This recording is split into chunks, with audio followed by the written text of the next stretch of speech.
Welcome back. So in the last video we started working on our micro details and we started getting some nice grain for our wood.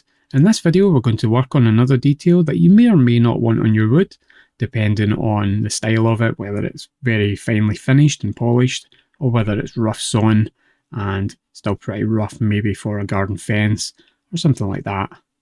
But here we're going to create some saw marks. So saw marks are a kind of interesting challenge. Essentially what we want is we want lines across the grain on the flat areas of our wood where it's been cut and sawn. We don't want them to be necessarily all the way along. We want a lot of contrast and we want a nice variation of darks and lights. So this is an interesting challenge, and luckily there are a couple of ways to get around it. What we're going to use here is we're going to use a white noise texture. I'm going to set this to 1D. And now we need a value to work with. So I'm just going to grab this multiply node and take this value and plug it right into W. And let's look at the result. You can see not much going on there. If we look at it really close up, you can just about see some interesting grain. What we're going to do is we're going to affect some of these values a little bit. First of all, let's grab a math node. And let's take these values, which range in all various numbers, and let's just round them off. So there are two ways to round off. We can round to the nearest integer, or we can round down, essentially taking off all the values after the decimal point. Now if we just round this off, what we get is something like this. And that gives us an interesting look. If we use floor instead, this is essentially just taking off the decimal point. But at this point, we're not really getting much variation in this. And this white noise texture is going to drive a Voronoi texture. In fact, let's set up that Voronoi texture just now to make things a little bit clearer. Maybe wondering why we're using this. Let's just use distance at the moment. Let's duplicate this node and turn this into a multiply node so we can get a lot more variation. Let's take this and multiply it by something like 10. Getting much more variation in there. Now, because we are making horizontal lines across this, we need some kind of Z value. So what we're going to do is we're going to grab the object mapping and we're going to separate the Z channel. So we're going to grab object, plug this into our separate node. And you can see we have this nice long gradient. So we have a big variation of different values. And after this noise texture, let's just add a vector math node. We'll grab that here and we'll plug this Z value in here. And now this is the effect that we get. We get something like this. So this is just about where we want to be. But remember, this vector is taking in 3 values. So instead of a vector math node, let's use Shift S and just change this to a regular math node instead.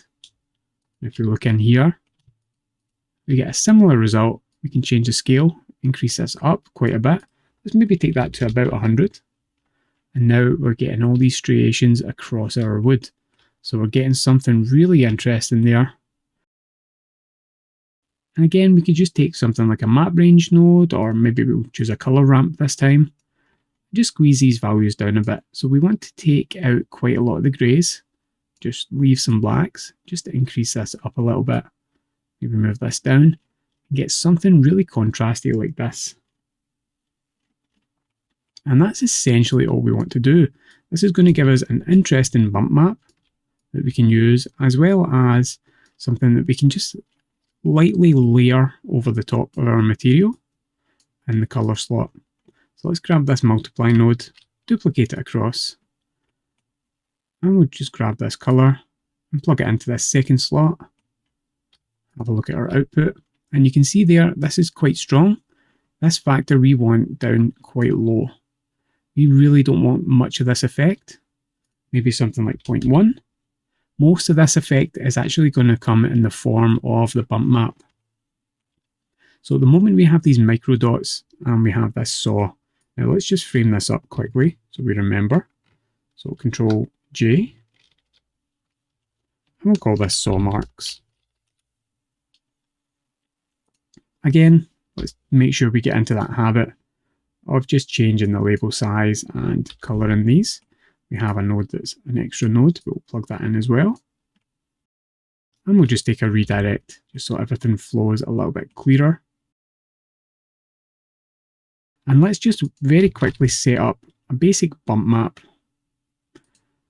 We'll grab our bump, plug our normal in. And what we want is both these micro dots and saw marks in here. Now, in one case, we might not want these saw marks at all. So just remember, this is going to be the control for the amount of colour in these saw marks. So whether we want this or not, it's going to be affected by this. And the value in here is also going to affect a strength setting in here. Let's take this and put it into our height.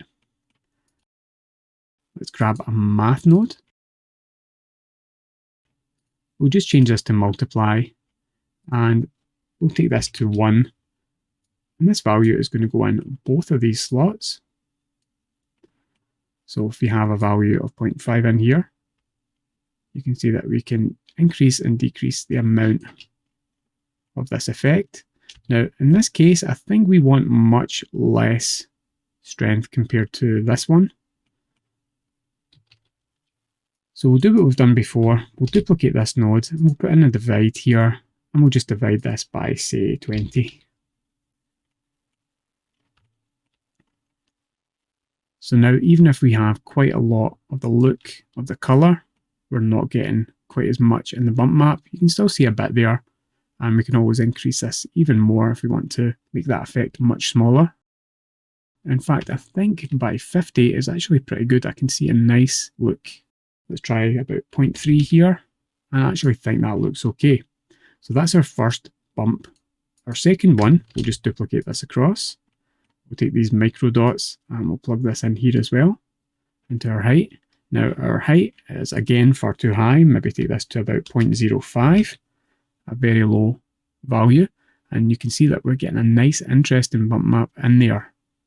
Now, even when wood has been really highly polished and it's as shiny as this, you're still going to get quite a lot of that bump map, some of that variation in there. It's only if it's been varnished and then sanded and varnished and sanded, or clear coat's been applied, where essentially you don't get any roughness on the surface. Generally, if you've got wood that's shiny like this, you're going to still see some of these individual little striations. Again, we do have controls in here that we can use and plug into our final node system to increase or decrease the amount of these saw marks and also the amount of these little striations. So if we want something that's really glossy wood, we would essentially just take the strength down on both of these and make it completely flat, and that would show that it's something that's been highly polished, highly sanded, maybe even clear coated. Okay, so it's challenge time. So an easy challenge on this video: just tidy up your node tree and frame up your nodes.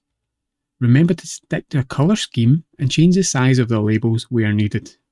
So you'll need one frame for your saw settings and one frame for all your new bump nodes. So pause the video, have a go at that, and join me in a moment and I'll show you how I would do it.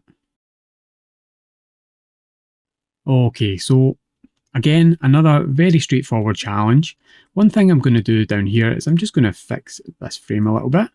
Just by moving that up, I can make some space so I can see that saw mark text without actually having to set up the shrink setting for this. I'm going to grab all these nodes, frame these up, and what I like to do for bump maps is I like to add a colour in that makes sense to me. I'm just going to add something like this dark blue and increase this label size, and we'll just call this normals.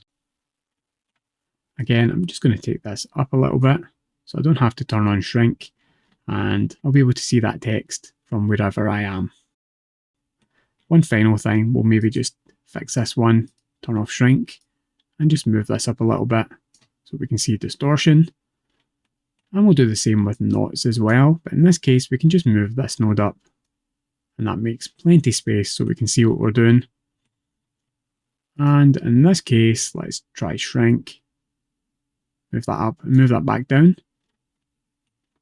And I think everything is pretty readable Everything is pretty understandable. There's not much else we need to do there.